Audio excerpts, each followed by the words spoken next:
My name is Barbara Seaton. I was born in Balham, London in 1925. Both my parents were brought up and lived all their lives in Brighton. They must have come to London because my father qualified as an accountant, and I know my birth certificate says Balham, but I remember, and I've got a photograph of me at the age of about 5 months in a pram in Kingston on Thames. We moved from Kingston into a bigger house in Surbiton in about 1938, I think it was. And we'd only just got there when war was declared.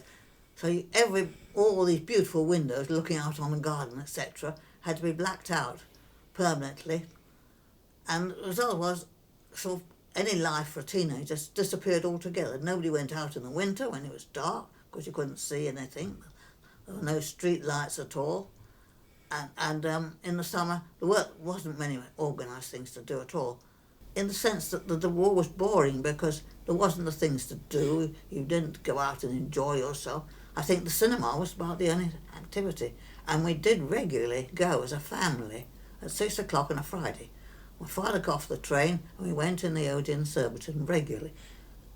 I say I wonder what programmes, but they were all light-hearted. They were all designed by mainly Americans to people to enjoy and light-hearted and lift their spirits. A lot of those old musicals and the funny ones from the Ealing Studios. So that was a regular activity. That was about the only thing one did. A stick of incendiaries dropped along the road, and everybody rushed out, and ours exploded. I remember it exploded all over my father in a tiny gate round to the back of the house, and he got burned all over the place, which was not how we were told. We were told incendiary bombs did not explode like that in little bits. But we had them all the way down. The only one that went through a roof was the chap who was called the air raid warden. He was the one was supposed to be looking after things, and he went rushing out. And so he was rather a vicious little man, and he was rushing, seeing everybody else did the right thing, and everybody else was quite happy. They were in the garden, their bombs. And his wife came running after him and said, Fred, it's in our roof. So he was the only one who got damaged. The other near one was one that dropped the other side of the river in Hampton Court, and that blew all the windows out of the school. And we were taking our 18-year-old exams in the basement of a Victorian house, which is all the windows were boarded up. So we had this very poor electric light. And I remember the noise because all the windows had gone and all the staff was spent the whole day sweeping glass up. So I went to Surbiton High, went there at 5 and turned out at 18. And we were a day school, but we had houses, and I was a head of the house and I was a head girl at school. And so we had a well-rounded life, and I spent Friday afternoons, which were free, I spent having ballet lessons. And then I went off to university. Oxford was almost denuded of any men at all. We celebrated victory in Europe by going out in the night. There were strict rules about students. We was a girls-only college, and you went through a lodge gate as men did, and you signed in and signed out, and you had to have a written note from the principal if you wanted to stay out till 10 o'clock. You weren't allowed to have men in your rooms.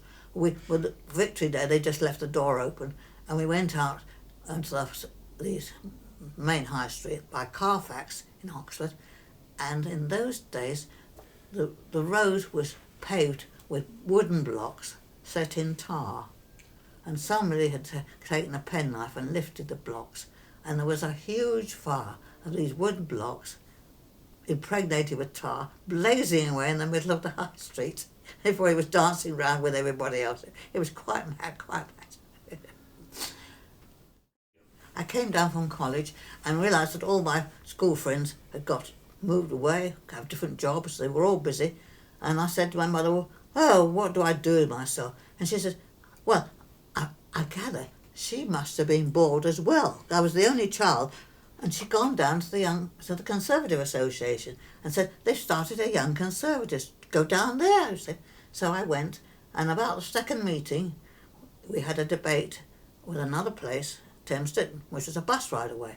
And I stood outside Surbiton Station, and I wasn't certain which bus stop it was. We're two quite close.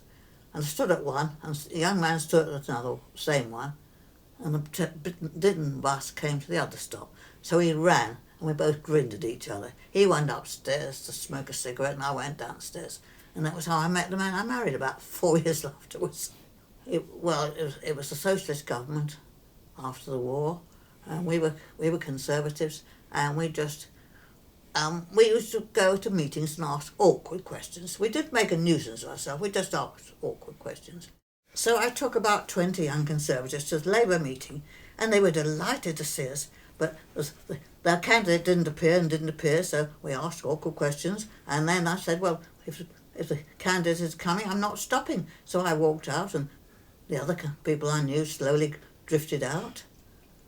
Thought nothing of it. The next morning we were told our agent had a call from the Labour agent. That blooming woman took all our audience out. Every one of them walked out. So this man I met at the bus stop several years later, I married him. I thought he's the one who's going to go the furthest, and I probably was right. He was quite bad keen on politics, and he became a councillor in Surbiton Borough Council as about 22, and then I stayed on there. My oldest son became a councillor for the new augmented borough of Kingston-on-Thames. So it's always politics in my family. Somebody said, why didn't you become a councillor? I said, 2 in the family was quite enough, thank you. In 1967, when the Greater London Council was created, my husband became a member and very quickly became a chief whip there, which gave him the entry to all sorts of things and all sorts of activities that went on. The rooms at County Hall were often used for entertaining all sorts of things, and as chief whip he could wander around and have a look. We once went into one where the Aga Khan was having a reception, and I'd never seen so many beautiful women in saris in my life. Except for his wife, who was French then, and she was in European dress. My husband became deputy chairman in 1976, which was Jubilee year, which was a very important year. So things like service at St Paul's Cathedral, where the Queen went. One of the people on the council with him was Rain Dartmouth, who we referred to as Lady Lou, because when she was first on the council, she was married to Lord Lewisham, so she was Lady Lewisham, and she was affectionately known as Lady Lou.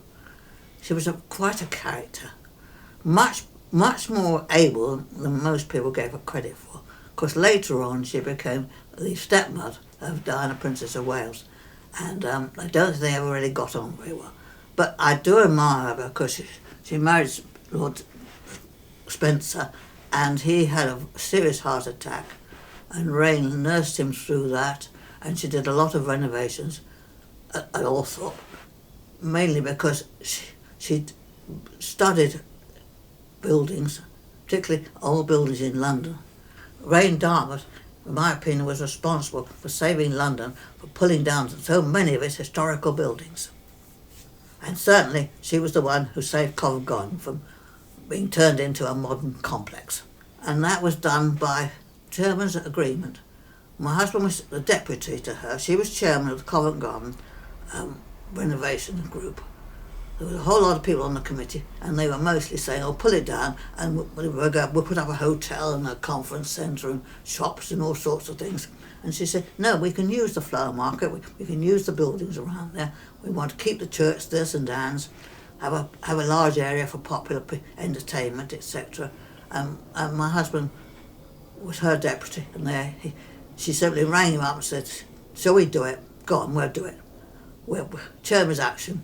Just pass it straight through. We will keep the area. And I love to go there and see what a success it was, how using an old building can be really successful. So I do admire her for that. My husband died about 15 years ago, and I thought, what should I do with myself? And I went to various meetings, thought, well, it's just the same as listening to TV. What did I do that I've done since I was about 20, and not many people wanted to do it? That was canvassing, because I used to canvass all over London, all over the place, always going out. And I thought, do you think they want canvassers in this area? Oh, by heck, of course they want canvassers. So I started that up, and I found myself organising for 2 general elections, John Penrose. I went on doing that till I got to 90, and the area I was really interested in was you needed a mountain goat because it's on the hillside, and it became a bit difficult.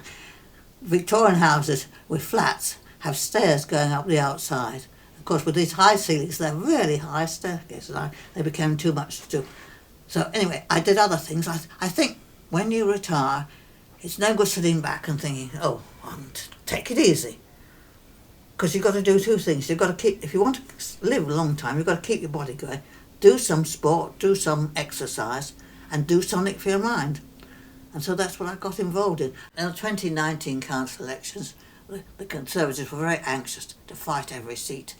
And I was asked if I'd stand as what's called a paper candidate, which has meant you didn't have to do anything very much, just up to you. Because the seat I was put in to fight was bound to vote Labour, had always done. But anyway, I was pleased to do it, and I was a little bit chuffed that I got 10 more votes than the two others.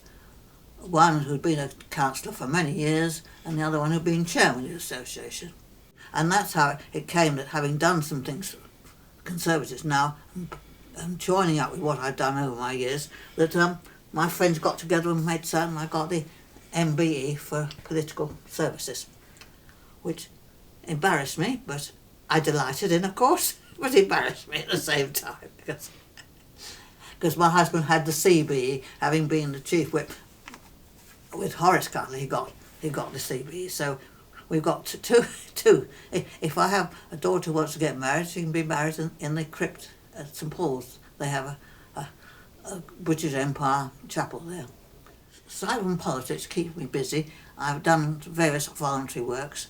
I'm not too bad about chairing a meeting. We heard that a group of entertainers for the afternoon for the elderly, known as Shake a Leg, was about to collapse, so a friend and I took it over, and we ran it for about 7 or 8 years. And I also run a group that meets the council regularly and talks about problems of older people. So I've got myself interested in the future of the health service, the problem of the elderly, and generally facilities for the elderly in the Western area.